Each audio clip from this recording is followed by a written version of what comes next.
असेल त्याच्या हातावर लांबून सुपारी टाकली जात असेल आणि म्हाताऱ्या माणसाला तरण्या भटाच्या पाया पडावं लागत असेल, या महाराष्ट्रातला मराठा सवर्ण आहे का, हा माझा प्रश्न आहे.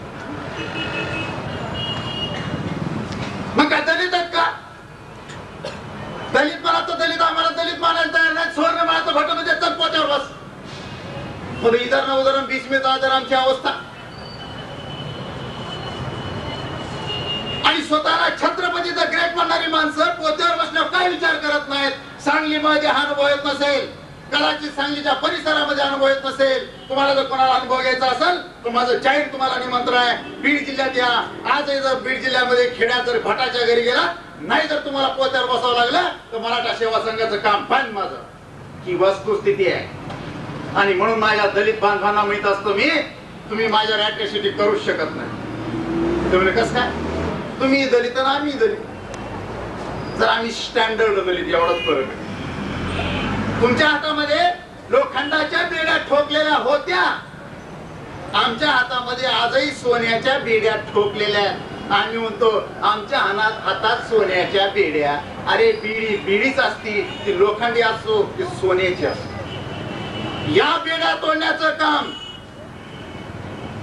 समाजाला ही माहिती देण्याचं काम, हा अन्याय बंद करण्याचं काम या महाराष्ट्रातला मराठा सेवा संघ आणि संभाजी ब्रिगेड गेली 10 वर्ष झाल्या महाराष्ट्राच्या कानाकोपऱ्यात करताय.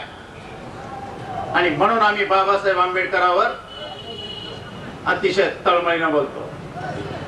काही गिरायचा टट्टू नाही की तर मतदान मागण्यासाठी मी तर व्याख्यान देण्यासाठी उभा नाही. बाबासाहेबांचा फोटो आज मराठा सेवा संघ मराठ्यांच्या घराघरात पोहोचलेला आहे.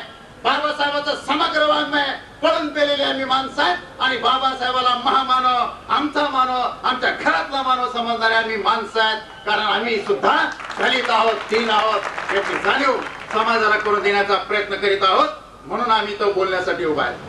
अरे जर मराठ्यालाच जर पोत्यावर बसवत असतील तर ज्या ब्राह्मणी धर्माला तुम्ही स्वतःचा धर्म म्हणता, या धर्मातील इतर लोकांचे काय हाल असतील त्यांनी आपापल्या घरी जाऊन हिशोब लावा. आम्ही स्वतःला एवढं ग्रेट समजणारी माणसं, आमचे जर हे हाल आहेत, का हाल झाले, का हाल झाले? जाणून बुजून आम्हाला जनजागृती आमच्या समाजापर्यंत येऊन दिली नाही, विचार येऊ दिला नाही, विचार करण्यावर बंदी, शिकायचं नाही, शिक्षणावर बंदी. आणि यामुळे आम्ही या गोष्टीचे भोगत आहोत. हजारो वर्षापूर्वी गौतम बुद्धांनी संदेश दिला जगाला, आत्मदीप भव. आत्मदीप भव म्हणजे काय? स्वयंप्रकाशित व्हा, ज्ञानी व्हा, सक्षम व्हा. झालाय समाज स्वयंप्रकाशित, झालाय समाज ज्ञानी, झालाय समाज सक्षम. गौतम बुद्धांचा विचार समाजापर्यंत येऊन दिलेला नाही. ज्या महामानवांचा फोटो इथं ठेवलेला आहे, ज्याला क्रांती सूर्य म्हटलं जातं, महाराष्ट्राच्या कानाकोपऱ्यात मी जाहीर सवाल विचारलेला आहे की महात्मा फुलेला जर क्रांती सूर्य म्हणत असताल तर किती जणांच्या घरी महात्मा फुलेचे पुस्तक आहेत आणि किती जणांना महात्मा फुले वाचलेला जरा हात वरी करा. असा प्रश्न मी महाराष्ट्राच्या कानाकोपऱ्यात विचारला. 2, 3 नाही ते 4 हात वरी झालेले. वाचायचं नाही, समजून घ्यायचं नाही. आणि ज्या महात्मा फुलेनं आयुष्यभर कार्य केलं बहुजन समाजासाठी, त्या महात्मा फुलेंना मराठा समाजानं तर स्वीकारलंच नाही का? तर आमच्या डोक्यात भरिलं की महात्मा फुले माळी समाजाचे. मग महात्मा फुलेची जयंती पुण्यतिथी कोणी करायची? माळी समाजानं. मराठीने हल्ला कट नाही स्वीकारलं. पण माळी समाजानं स्वीकारलं का? मी मोठमोठ्या माळी समाजाच्या कार्यक्रमाला गेलो. आज तरी माळी महासंघ समता परिषदेवर महात्मा फुलेचे फोटो माळी समाजाच्या घरात आलेले आहेत. माळी समाजाने महात्मा फुले स्वीकारलेले नाही का? तर डॉक्टर बाबासाहेब आंबेडकरांच्या जयंतीला डॉक्टर बाबासाहेब आंबेडकरांच्या फोटोच्या बाजूला महात्मा फुलेंचा फोटो असतो, म्हणजे या दोघांचं काहीतरी कनेक्शन आहे. छोडतो दिलंच. डॉक्टर बाबासाहेब आंबेडकरांच्या फोटोच्या बाजूला महात्मा फुलेचा फोटो कशामुळं? या दोघांचा जानी दोस्त नव्हता काय? या दोघांनी एकामेकाला बघितलेला सुद्धा नाही. लक्षात घ्या, अजिबात बघितलेला नाही. मग महात्मा फुलेंचा फोटो बाजूला का? तर डॉक्टर बाबासाहेब आंबेडकरांनी न बघता महात्मा फुलेंना गुरु मानलं होतं, विचारांचा गुरु. अरे गुरु कसा करावा हे जगानं डॉक्टर बाबासाहेब आंबेडकरांकडून शिकायला पाहिजे. नाही तर तुमच्या आमचे कान फुके गुरु साले हरामखोर. तुमच्या सांगलीच्या भागातील प्रस्ताव आहे की नाही मला माहित नाही. माझ्या लहानपणी माझ्या आईने मला गुरु करायला सांगितला. संभाजी ब्रिगेड नव्हतं, मराठा सेवा संघ नव्हतं, काही कळत नव्हतं, विचाराचा प्रश्न नव्हता. मी आईला म्हणलं शाळेमध्ये एक टांग घंटी वाजली की एक मास्तर बाहेर येतो, एक आत जातो, एवढे गुरु असताना पुन्हा गुरु कशाला? आई म्हणले ते शाळेचे मास्तर, त्यांना काही अर्थ नाही. तुला जर मोक्ष मिळवायचा असेल तर गुरु करावाच लागेल. नावीला झाला, ताट दिलं, खारी खोबरं बदाम पिस्ते अस्सल माल, पैसे दिले खिशात. खारी खोबरं आठवण झाली. माझ्या आईला मी अजूनही बांधतो. लहानपणापासून भटा बामणाला जेवढं खारी खोबरं तो सीधा दिलंस, जेवढं जर मला खाऊ घातलं असतं ना तर दूधगावकर सारखा टापारे दिसलो असतो. या चोट्याच्या भारत्या गेला पण मला नाही खाऊ घातलं. ते खारी खोबरं बदाम पिस्ते घेऊन गेलो. जिथं गुरु आम्हाला दीक्षा देणार होते त्याच्या दारात 2-4 चमचे बसलेले, त्याचे एक गला आत सोडित होते.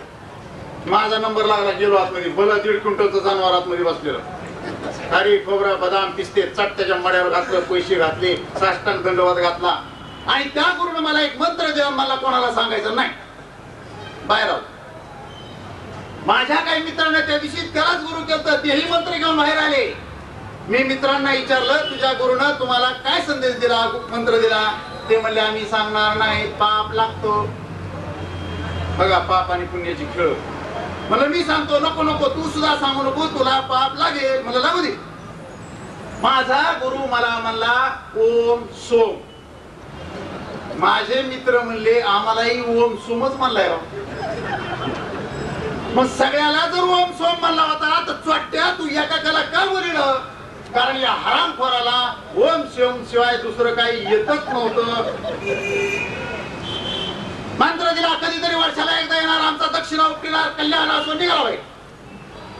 अरे असे बहुजन समाजाला पिढ्यानं पिढ्या गुरु केले म्हणून तर तुमचा आमचा बोऱ्या वाजलाय, म्हणून तर तुमच्या आमच्या ढुंगणाचे टिगळे गेलेले नाहीत, म्हणून तर तुमचं आमचं कल्याण होत नाही. अरे गुरु कसा असावा? गुरु असावा छत्रपती शिवरायासारखा. अरे गुरु असावा छत्रपती संभाजी राजासारखा. अरे गुरु असावा संत तुकारामासारखा. अरे गुरु असावा महात्मा फुले सारखा. अरे गुरु असावा डॉक्टर बाबासाहेब आंबेडकरांसारखा.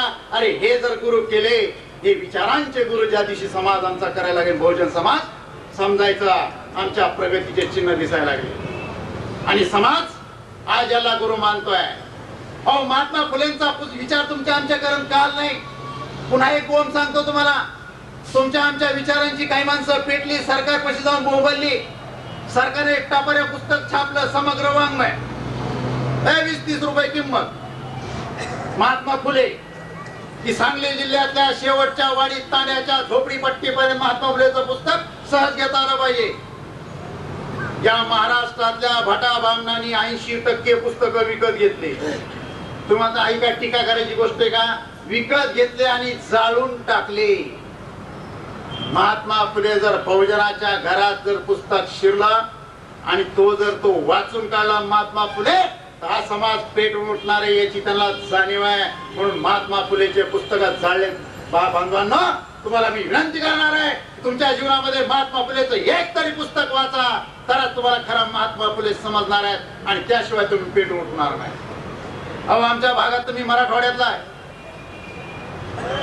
मराठवाड्यात नामांतर प्रकरण तुमच्या कानावर असेल, वाचला असेल पेपरला. मराठ्याचे आणि दलिताचे 14 वर्ष मातीत गेले नामांतर प्रकरणामध्ये. आजही डॉक्टर बाबासाहेब आंबेडकरांचं नाव जर मराठ्या पुढे घेतलं तर मराठीच्या कपाळावर आट्या पडतात आज सुद्धा. आणि माझ्यासारखा वक्ता तिथं बोलाय उभा राहिला की मग तिथे तिकडलंच दिसतंय. इतकी गंमत आहे. का बाबासाहेबाचा एवढा राग? काय बाबासाहेबाचा बांधाला बांध होता? बाबासाहेबांनी काय नुकसान केलं? पद्धतशीर आमच्या टाळक्या धोरीला जसा महात्मा फुले माळी समाजाचा आहे, माळ्याने सोडून दिला, इकडे फोटा इकडे सोडून दिला, सोडून मोकला, तसा बाबासाहेब आंबेडकर हा विचार जर आमच्या घरात शिरला तर माणसं पेटून उठते आमच्या टाळक्या धोरीला की बाबासाहेब दीनदलितांचे मशी आहेत, तुमचा काही संबंध नाही. तुम्ही